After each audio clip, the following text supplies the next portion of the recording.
Hi friends, welcome to Yamni Samayal. In the week வந்து நான் உங்களோட கலர் கேப்சிகம் ரைஸ் எப்படி பண்றதுன்றதை ஷேர் பண்ணிக்க போறேன்.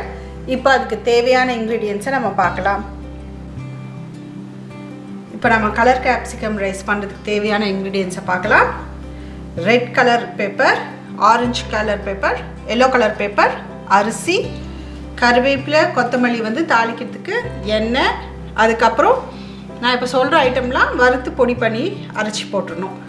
தனியா, கடலைப்பருப்பு, உளுத்தம்பருப்பு, காஷ்மீரி சில்லி, வெந்தயம், சீரகம், எள்ளு இது எல்லாத்தையும் நம்ம வறுத்து அரைச்சி போட்டுற போகிறோம்.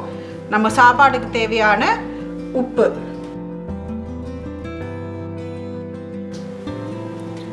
ஃபஸ்ட் நம்ம எண்ணெயை ஊற்றிக்கலாம். ஓகே, இதெல்லாம் ஸ்டார்ட் பண்ணுறதுக்கு முன்னாடி அரிசியை வந்து தனியாக நீங்கள் வடித்து வச்சு கொஞ்சமாக ஆற வச்சுக்கோங்க. ஃபுல்லாக ஆறிட தேவையில்லை, லைட்டாக ஆற வச்சுடுங்க. ஏன்னா அப்போ தான் அது போட்டு மிக்ஸ் பண்ணும்போது குழையாமல் இருக்கும். ஃபஸ்ட்டு நம்ம கறிவேப்பிலையை போட்டுடலாம். நெக்ஸ்ட்டு ஒரு இது பெப்பர் தான் சேர்த்துக்கலாம்.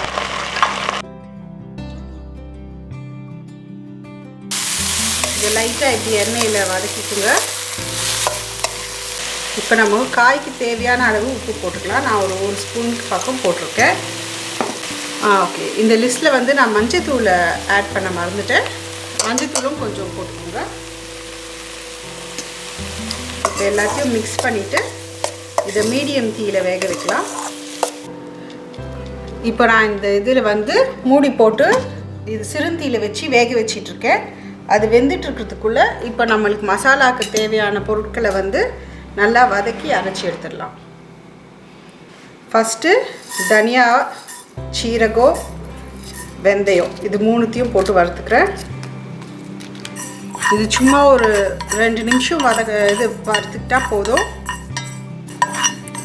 இது லைட்டாக இப்போ கலர் சேஞ்ச் ஆக ஆரம்பிச்சிருச்சு. இந்த டைமில் வந்து நம்மளோட எள்ளை வந்து சேர்த்துடலாம்.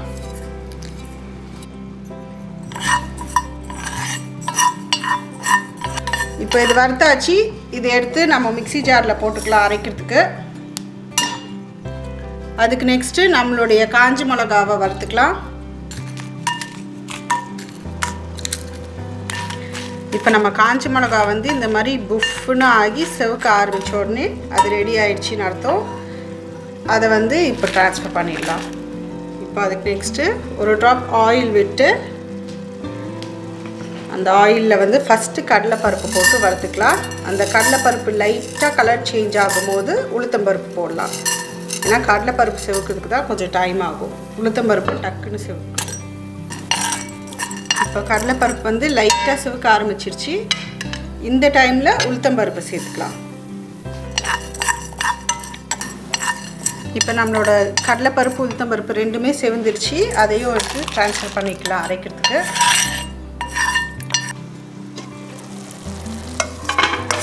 நம்ம மசாலா வந்து அரைச்சி எடுக்கிறதுக்குள்ளே இந்த கேப்சிகமும் நல்லா வெந்துருச்சு. இப்போ அரைச்சி வச்ச இந்த மசாலாவை இதில் ஊற்றி ஒரு 5 நிமிஷம் மீடியம் தீலன்ட்டுன்னு இல்லைன்னா மீடியம் லோலன்ட்டுன்னு வச்சு கொதிக்க வச்சுருக்கேன்.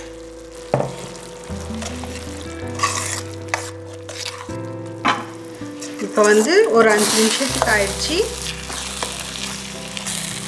இதோட நம்ம இப்போது கொத்தமல்லி ஆட் பண்ணிக்கலாம். சாதத்துக்கு தேவையான உப்பையும் ஆட் பண்ணிக்கலாம். இந்த சமயத்தில் வந்து நீங்கள் நெய் வேணும்னா கொஞ்சம் அந்த இது ஆட் பண்ணிக்கலாம். ஒரு டேபிள் ஸ்பூன் பக்கம்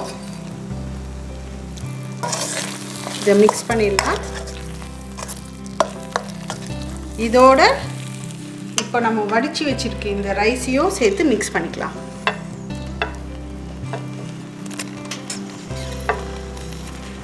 எல்லாம் லோ தீயில் வச்சுக்கோங்க. இந்த மாதிரி நல்லா மிக்ஸ் பண்ணிடலாம். இந்த மாதிரி நல்லா மசாலா எல்லா இடத்துலையும் படுற மாதிரி நல்லா மிக்ஸ் பண்ணிடுங்க. இப்போ நம்மளோட colour capsicum rice ready. Colour capsicums வந்து யூஸ்வலி நிறைய வைட்டமின் சி தரும். இந்த பேண்டமிக் டைமில் வந்து நம்மளுக்கும் வைட்டமின் சி தேவைப்படுது. இந்த மாதிரி நம்ம டிஃப்ரெண்ட் வெரைட்டியில் சாப்பிட்டா நம்மளுக்கும் நல்ல ஒரு ஃபுட்டு சாப்பிட்ட மாதிரியும் இருக்கும், அதே சமயம் வைட்டமின் சியும் கிடைச்ச மாதிரி இருக்குது. ஸோ இந்த கலர் கேப்சிகம் ரைஸு நீங்களும் என்ஜாய் பண்ணுங்கள். அளவான உணவே ஆரோக்கியமான வாழ்க்கை. இந்த வீடியோ உங்களுக்கு பிடிச்சிருந்துச்சின்னா லைக் பண்ணுங்கள், ஷேர் பண்ணுங்கள், அண்ட் என்னோடய சேனலுக்கு இது வரைக்கும் சப்ஸ்கிரைப் பண்ணலைன்னா மறக்காமல் சப்ஸ்கிரைப் பண்ணிவிடுங்க.